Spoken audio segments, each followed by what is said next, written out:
Hi everyone, welcome to today's second step lesson. Today I want to introduce a new program to you. This program is called Project R.I.S.E. You might have heard of it from your older brothers and sisters at Mag and David. But Project R.I.S.E. is a program where we're going to learn all about different character strengths. Character strengths are things that people do that make them special. For example, some people are really funny and some people are full of love. Some people are brave. Over here we have a whole list of character strengths. I'm going to put this picture in the description under this video so your mommy and daddy can print it out and look it over with you.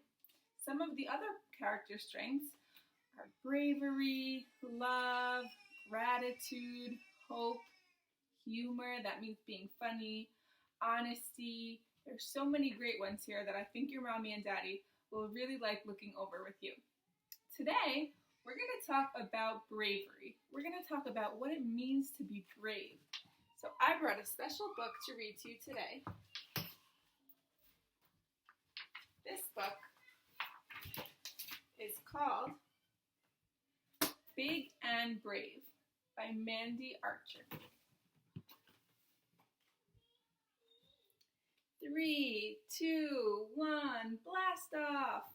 Dylan flipped his hood up, then tore across the playground. Bethany and Aaron charged after him. Whoosh! They were 3 astronauts blasting into space. The friends scrambled over to the trim trail. Follow me, shouted Dylan, climbing into a tunnel. Aaron crawled in behind him. Now they were exploring a strange new planet. This is fun, giggled Bethany. Mrs. Campbell blew her whistle. Playtime is over.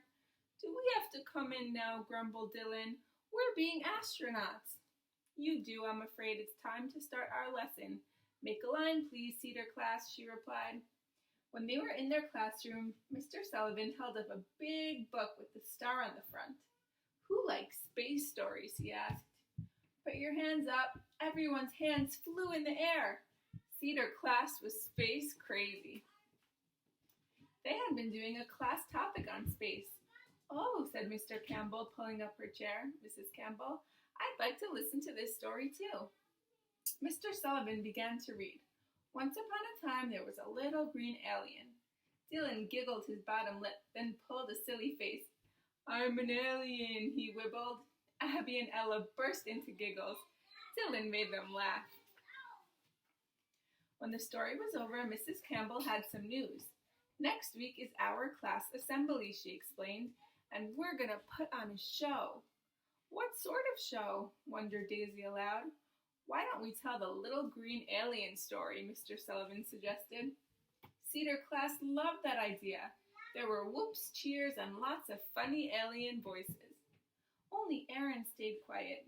He wasn't sure about standing up in the hall. I'm not big and brave like you, he whispered to Dylan.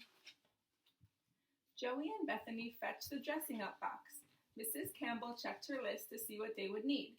Who wants to wear this? Said Abby, pulling out a shiny space helmet. Me, shouted Dylan. Dylan waved his arms in super slow motion, just like an astronaut. Look at me, he cried. I'm walking in space. Would you like to be the astronaut in our story? Asked Mrs. Campbell. You'd be great at that. Dylan gasped, yes, please. Every morning after assembly, Cedar class practiced their show. Everybody had something to say or do. The shining stars learned a special dance, the scientists held up a giant rocket, and the little green alien sang a song. Dylan had to read a sentence out loud. He sounded big and brave, just like a real astronaut. All through their lessons, Dylan couldn't stop thinking about the show. His head buzzed with astronauts, aliens, and shimmery stars. Wake up, sleepyhead, smiled Mrs. Campbell in science. It's time to watch a video. Dylan grinned up at her. Sorry. The video was all about the moon. When you go to bed, have a look out of your window, said Mrs. Campbell. There's going to be a full moon this evening. That night, Dylan pulled back his bedroom curtain. A big silvery circle glowed in the sky. Mrs. Campbell was right. Dylan's dad came in to say goodnight. That's called a full moon, Dylan told him. It only happens once a month. Dylan's dad was very impressed. "You are a space expert," he chuckled. "Well done." "Wait till you see our assembly," grinned Dylan. "It's full of amazing space facts." It was finally time for Cedar class's assembly. The Sunnyside School Hall was packed. Rows of children, teachers, and parents all looked up at the stage. Behind the curtains, Mr. Sullivan rushed around making sure that everyone was in the right place. "Are you nervous?" Dylan asked Aaron. Aaron shook his head. "No way," he grinned. "My man has come to cheer me on. I feel big and brave, like you now." Mrs. Campbell wished everyone luck before the curtains opened. Dylan gasped. The hall was so full of people. He tried to spot his dad, but there were too many faces. Abby and Daisy did their star dance. Then Joey and Bethany held up the rockets that they had drawn. Ella and Aaron sang their alien song. "It's your turn," whispered Aaron afterwards, giving Dylan a nudge. Dylan felt dizzy. He tried to say his lines, but a funny squeak came out instead. Someone started to giggle. Aaron jumped to his feet. "Dylan did that on purpose," he said in a loud voice.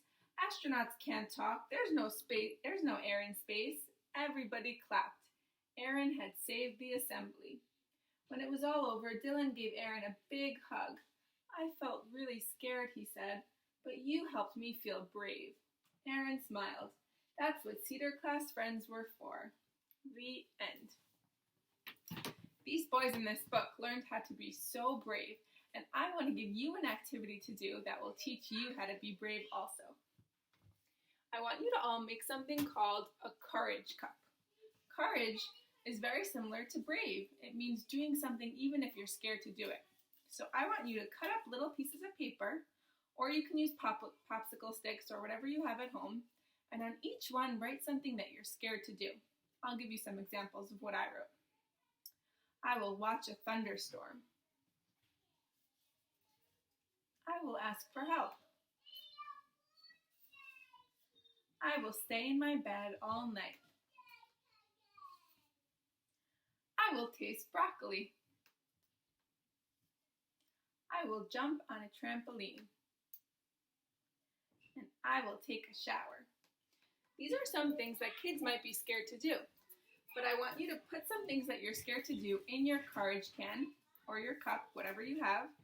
And every day you can pull one out and you can do that thing that you're scared of. And then in a few days or a few weeks, you'll have done all the things that you were scared to do. And you will feel so brave. Another way you can do it is if you take one of these bouncy balls, one of these beach balls, and if you look closely, there are little sections on every beach ball. It has sections. In each section, you can write something that you're scared to do. So you can write, I will eat broccoli, I will jump on a trampoline, I will watch a thunderstorm, and you throw it up in the air and you catch it. And whatever you see when you catch it, whatever sentence you land on, that's the one that you have to do.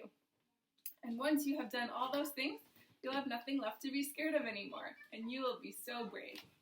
Thank you so much for listening to our second step lesson today, and next week we'll pick a new strength to talk about. Bye-bye, everyone.